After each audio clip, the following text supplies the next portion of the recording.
Norma VDI-VDE jest to specjalna niemiecka norma, która bada dokładności skanerów 3D. Składa się ona z trzech części. Pierwsza część dotyczy skanerów skanujących punkt po punkcie. Z kolei druga i trzecia dotyczy skanerów obszarowych. W części drugiej badamy dokładność pojedynczych skanów.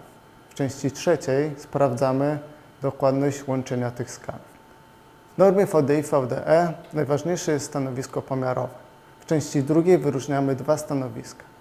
Pierwsze stanowisko jest to stanowisko, które składa się ze wzorca sferyczności, który umieszczamy w 7 różnych pozycjach w przestrzeni roboczej skanera.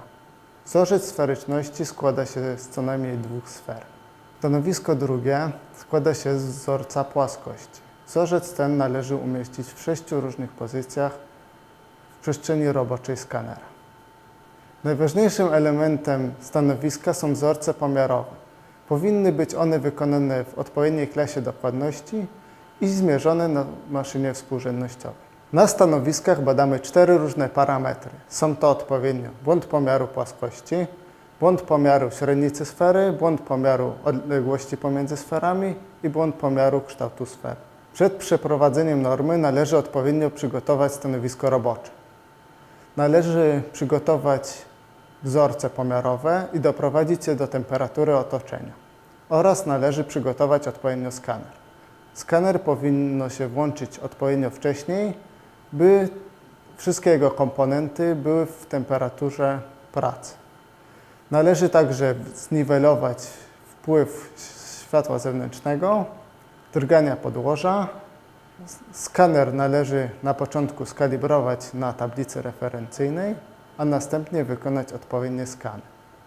W przypadku wzorca sferyczności odrzucamy najgorzej dopasowane punkty i metodą najmniejszych kwadratów dopasowujemy sferę do otrzymanych skanów.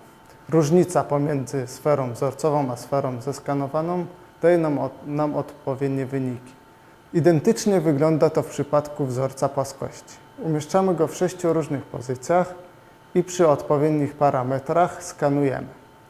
Następnie odrzucamy najgorzej dopasowane punkty i metodą najmniejszych kwadratów dopasowujemy płaszczyznę idealną. Różnica pomiędzy płaszczyzną wzorcową a płaszczyzną dopasowaną daje nam rezultat. W normie zawieramy takie informacje jak nazwa skanera, jego numer seryjny, nazwa osoby przeprowadzającej inspekcję, temperaturę przeprowadzenia pomiaru. W normie tej znajdują się także informacje odnośnie generatora chmury punktów. W tabelach znajdują się wyniki dla poszczególnych parametrów. Na końcu normy znajduje się podsumowanie, w którym przedstawiamy najgorsze wyniki z normy oraz niepewności pomiarowe wzorców.